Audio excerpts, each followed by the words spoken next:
Bom dia, amigo ouvinte do YouTube, as pessoas que me seguem, meu abraço. Eu falhei algumas gravações, mas estou aqui de volta porque eu amo falar com vocês e estou falando daquilo que tem experiência e pela minha idade, por que não, ter alguns conhecimentos de sofrimentos, de passagens que boas, que compensa recordar, outras foram ruins, porque a minha vida teve um longo espaço da minha vida que foi em serviços pesados, né? na roça. Então, eu tive um certo conhecimento na prática o que significa um trabalho pesado, o que significa o calor do sol durante a virada do dia. Eu tive conhecimento o que às vezes andar debaixo de chuva, que muitas vezes a gente está em algum lugar e até chegar num lugar que possa livrar da chuva, né? A gente já chegava molhado, né? Muito cansado. E muitas vezes se divertia com a própria natureza, porque para quem vivia naquela época, hoje está perto de tudo, né? E não é mais como naquele tempo. A gente, para poder fazer uma compra, a cidade mais certa que tinha para encontrar tudo, tinha outras cidades, que seria muito longe ainda, mas para buscar e encontrar teria que ser no Goiás Velho, que é chamado hoje no estado de Goiás, a antiga capital de Goiás, né? Então era lá que era o nosso socorro. De carro de boi, para poder levar as coisas que a gente colhia ali, e até mesmo tocinho defumado, mesmo a banha enlatada, feita daquele porco caipira, frangos levava vivos em uma caixa, mas tinha que arrumar dentro daquele carro, porque aquele carro chamado até hoje carro de boi, aquele carro era o meio de transporte existente naquela época para quem vivia naquele submundo que nós vivíamos. Então, às vezes descalço, pisando em espinhos, tinha que ter cuidado com animais peçonhentos e de tudo um pouco, né? Todos que conhecem a roça sabem que tem muitas qualidades de mosquitos, né? E a gente enfrentava tudo isso. E nós não conhecíamos nada, praticamente, no sistema industrializado, porque a gente não tinha acesso a essas coisas, até porque até o dinheiro tinha tempo certo para a gente pôr a mão nele, porque teria que vender as coisas que a gente plantava, né, colhia, para tirar dinheiro para fazer compra lá mesmo na cidade. Então, naquele tempo era tão difícil que não existia. Lona já existia, mas não para nós, né? Nenhum plástico desse qualquer não existia. A lona que usávamos ali, que desde criança eu já estava nesse batente, era o próprio couro de uma vaca ou um boi que a gente, de tempo em tempo aí, ia comendo frango, carne de porco, era próximo, às vezes pegava algum peixe no rio, ou um córrego, mas uma média de 5, 6 meses, às vezes o meu pai matava uma vaca, né, um novilho, e porque era muita carne, né, naquele tempo não tínhamos freezer, geladeira, né, então tinha que secar a carne, e era bastante difícil, porque tem muitos insetos, né, moscas, então tinha que ter um certo cuidado e uma certa prática para secar aquela carne. Mas, ou de certa forma, fritar aquela carne, ter muitas latas e era colocada aquela carne em banho de porco. Era o conservante para aquela carne. E para não ficar com muita carne, para ter essa dificuldade toda, meu pai vendia sempre uma banda, mas ficaria só com a metade, né? Quando alguém lá fazia isso também, às vezes meu pai comprava uma metade, né? E assim era a vida do chamado roceiro, caipira daquela época, né? E não tinha mecanismo para que melhorasse no desempenho dentro de uma lavoura. Era ali a enxada, o enxadão, a foice, o machado. Não tinha outra solução. Naquele tempo, tinha árvore, quando ia fazer um certo desmatamento, para acrescentar mais o tamanho da roça, então, tinha árvore que, se fosse para uma pessoa só derrubá-la, a machado, às vezes ele gastava mais de um dia para derrubar uma só árvore. Claro que nem todas eram tão grossas assim, né? Eu estou falando de várias delas que tinha. E debaixo de árvore, com muita sombra, todo mundo sabe que nada prospera, né? Então tínhamos que derrubar aquela árvore para limpar, para que o sol tocasse a terra para desenvolvimento das plantações. E essa era a vida que nós tínhamos naquele tempo. Para a gente estudar, tinha um pequeno povoado, umas 8 casas mais ou menos, de que aquele sitiante muito longe, tinha os filhos para a escola, então os padres foram ali, construíram lá uma capelazinha, a qual dentro dela nós usávamos como uma sala de aula. De toda a série, era tudo misturado, só havia um professor. A escola ali era só até a 4ª série. Certo?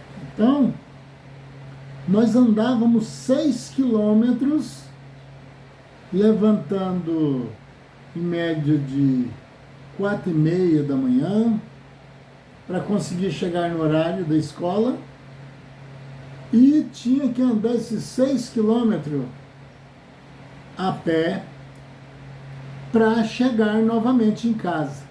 Nós chegávamos em casa em torno de 4h30, 5 horas da tarde. Trocava ali, tirava aquele uniforme, vestia-se uma roupa ali no sistema roceiro mesmo, como era o jeito de falar, né? E ainda, se tivesse dia, nós ainda punha a mão no cabo da enxada. Ou fazia qualquer coisa, buscar o gado, que às vezes usava apartar os bezerros para tirar o leite no outro dia, mais tarde, né? Porque não tinha essa maneira de tirar leite até 2 vezes por dia. Naquele tempo não tinha. Só que os bezerros eram mais fortes, as vacas também, né? Hoje, o gado de leite, tanto o bezerro é prejudicado, como também a vaca está dando leite. Mas, da evolução que teve, toda evolução, alguém vai sair perdendo. Mas, claro, precisamos evoluir. Evoluir para um lado bom em que há uma divisão de renda para que todos participem do seu país. Mas, naquela época, a gente tinha que ter muitas plantas medicinais de várias qualidades, porque não tinha pronto-socorro, não tinha SUS, não tinha maneiras nenhuma de curar uma doença.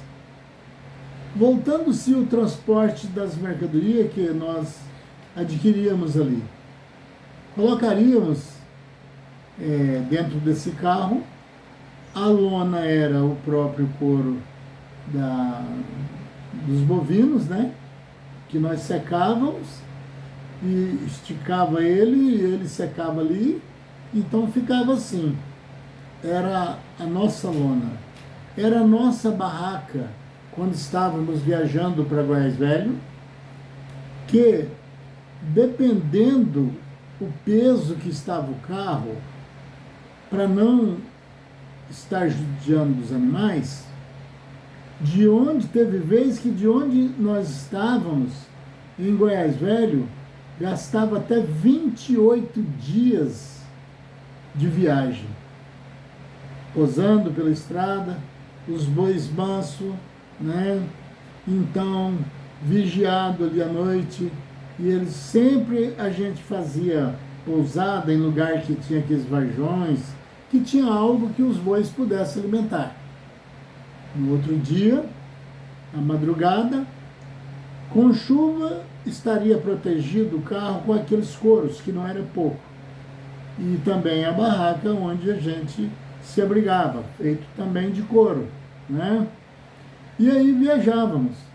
Quando chegava, tinha uma época certa que chegava todos os que tinham o mesmo costume que a gente, porque não tinha outra saída. Tinha muitos carros de bois na região, porque as pessoas sabiam que era através disso é que ele transportaria algo que ele colheu ali para poder, com o dinheiro lá mesmo na cidade onde ele vendia, Goiás Velho, a antiga capital de Goiás, então ele já comprava as coisas para trazer de volta. As coisas que ele precisava, roupa, era sal, essas coisas que lá na roça não tinha como a gente conseguir. E outras coisas mais, ferramentas e muitas outras coisas que a gente precisava. Mas o povo da cidade ali já estava acostumado. Eles diziam, olha, já passou as colheitas, tal época, os carreiros vão chegarem. E já ficava esperando. Aqueles comerciantes, mesmo, até o povo da cidade com a intenção de comprar mais barato, porque naquele carro ia ovos na maior dificuldade, porque não tinha essa caixinha sofisticada para pôr ovos. Era empalhado em palha de milho. Tinha que pegar no paiol as espigas que estavam com a palha já seca, tirar as palhas no tamanho que já dava para empalhar os ovos e punha a posar curtindo na água. Então amanhecia macia e a gente empalhava os ovos. Por quê? Porque era grande quantidade e eles quebrariam, né? Então tinha que ter esse trabalho. Mas ali ia ovos, arroz, feijão, milho, batata doce, maxixe, abóbora, quiabo, galinhas fechadas numa caixa, ali caipira, frangos, caipira. Então a gente tinha variedades, né? Porque tudo que plantava, a terra produzia. E aí o carro ia muito cheio, levando aquilo que ia de ida e de outra forma vinha de volta, porque vinha em mercadoria que a gente precisava ali, né? e não tinha como viver sem. E aquele carro, ele ia praticamente tipo uma feira, que ia participar de uma feira livre. Porque o povo já sabia a data certa, que divergia-se, às vezes, a chegada de um carro de uma fazenda tão longínqua, né? Mas também, como a fazenda não era no mesmo lugar, às vezes tinha até 12 quilômetros retirado de uma fazenda na outra. E então também não tinha, eles tinham dias diferentes, só que não podia passar daquela data, né? Estando ainda chovendo ou não, era aquela data. Então, por isso, era acostumado a gente ver filas de carros de boi encostado ali na capital, na antiga capital de Goiás. E aí, então, era rápido. Para vender não tinha trabalho nenhum. Coisas naturais, veio lá da roça. Naquele tempo, nem mesmo na cidade vendia tanta coisa contaminada, né? Era tudo orgânico, era tudo perfeito. O que tínhamos para vender, nós, se o carro coubesse, enquanto ele coubesse, porque não podia viajar 28 dias, também levando pouca quantidade de coisa, né? Então a gente já passava o ano já programando aquela viagem que tinha um tempo marcado. Aí era assim, morria pessoas, certo, morre, porque na cidade também morre, não é? Mas ali você não via dificilmente alguém gemendo, problema de colunas, diabetes ninguém sabia nem o que era isso, colesterol avançado ninguém sabia o que era isso, certo? A maioria dessas doenças que temos hoje de viver aos pés dos médicos não existia, porque tudo que a gente comia ali era puro, não existia quase ainda o híbrido. Os animais eram os originais. Ele não tinha sido uma programação de laboratório para mudar o seu gênero, mas, então, por isso, dificilmente uma comida fazia mal para alguém. Só se ele comesse demais ou fizesse muita mistura, como dizia minha mãe, né? Então, por que eu estou falando isso hoje? É porque muitas vezes nós já tem poucas pessoas nesse país que sabem o que foi a dificuldade para ajudar a construir esse país. As pessoas que só viveu durante a sua vida na cidade, está vivendo, ele não tem noção do que era o sistema daquele povo. Ali ainda existia gente que passava tanto tempo, porque só procurava uma cidade quando havia necessidade de alguma coisa. Então tinha pessoas ali, já moças, rapazes, que nunca tinha ido a uma cidade e podia contar as pessoas que ele já tinha visto. Quando aparecia alguém para fazer uma visita especial, seria um daquela outra fazenda lá, né? E que ia ali. Também tinha vontade de trocar ideias, ouvir vozes, né? Conversar. Sabe o que acontecia? Tinha pessoas daquela ali que ele estava tão longe de conhecimento, até mesmo com os seres humanos, que quando a pessoa apontava lá na estrada de chegada, eles corriam. Eles abandonavam a casa e corriam para a mata. E não eram índios, não. Porque nem os índios fazem isso hoje mais. Não eram, não. Era os brancos mesmo. Acontece que ele nunca tinha visto, ele era tímido, ele não tinha palavras para trocar com aquela pessoa, às vezes analfabeto de tudo, porque às vezes estava mais longe do que nós. Nós tinha 6 quilômetros para ir, mas nós íamos ainda com aquela força, aquela vontade de estudar, né?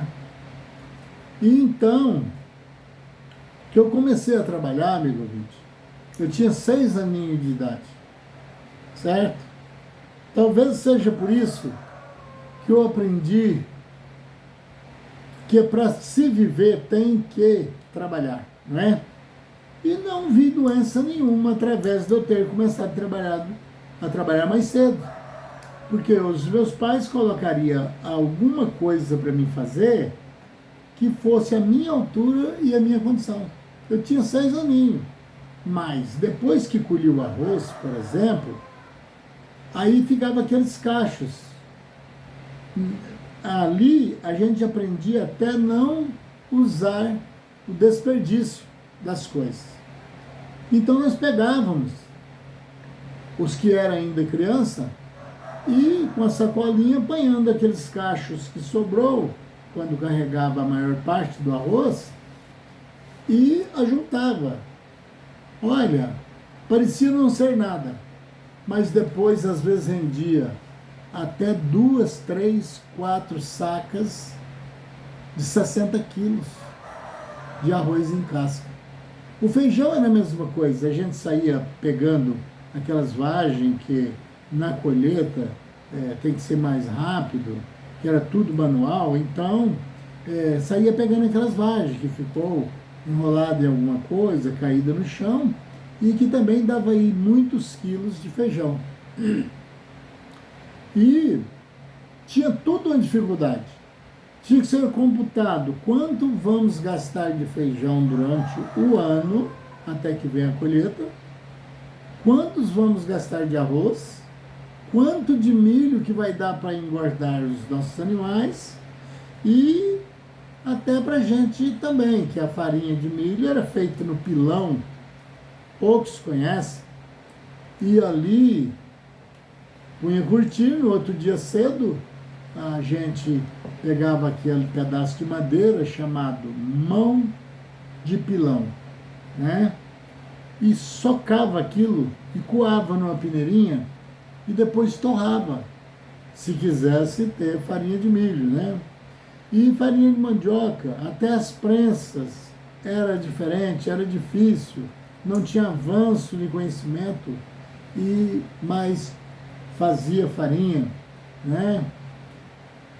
Era tudo difícil, não foi nada fácil.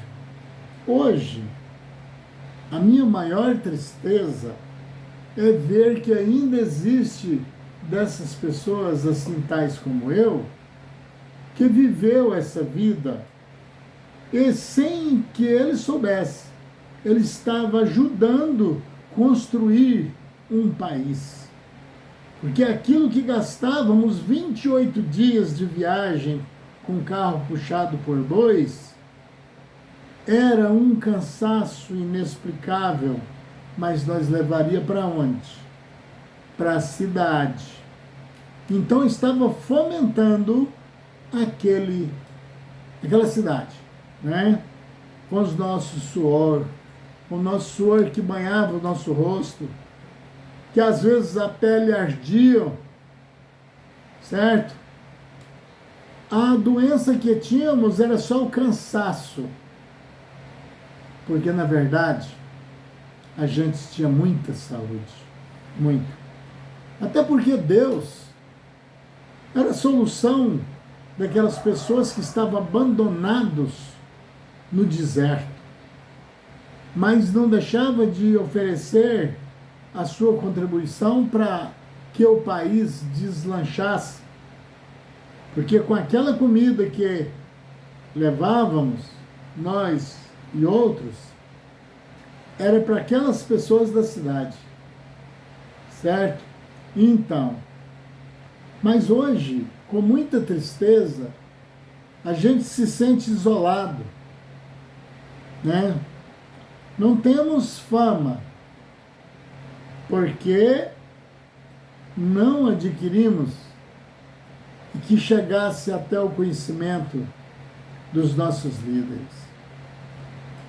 Nós vivemos uma vida pior do que a dos índios. Sabe por quê? Porque os índios de várias etnias, eles eram treinados pelos seus caciques como se viver daquela situação da mata.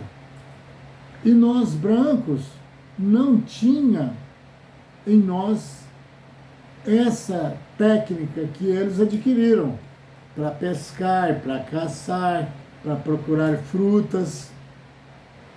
Então, nós tínhamos que viver como branco e isolado em matas como índios, certo?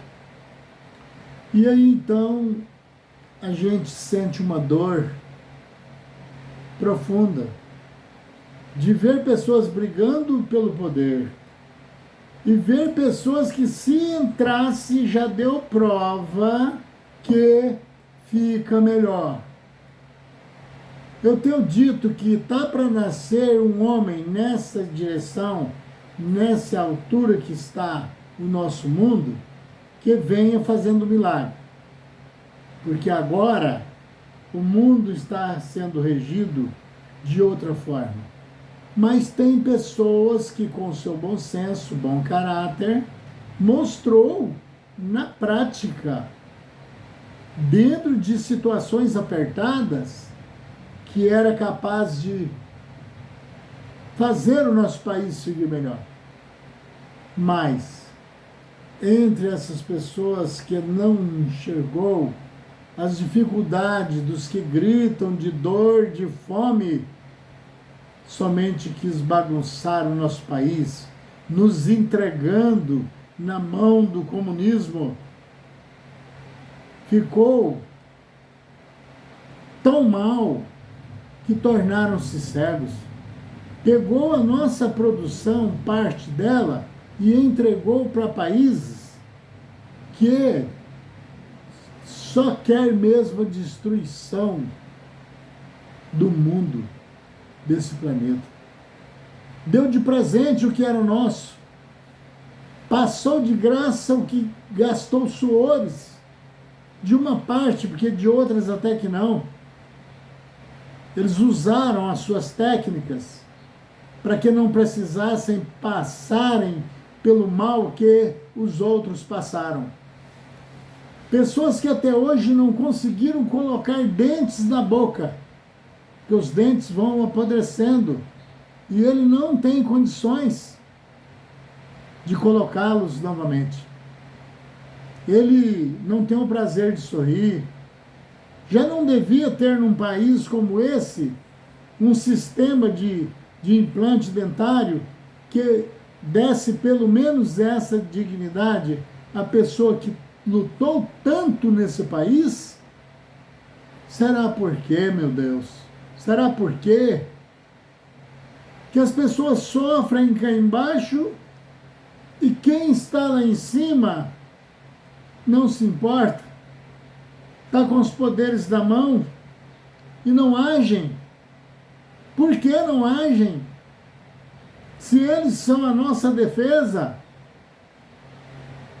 pessoas sendo maltratados, pisoteados, abandonados, famintos.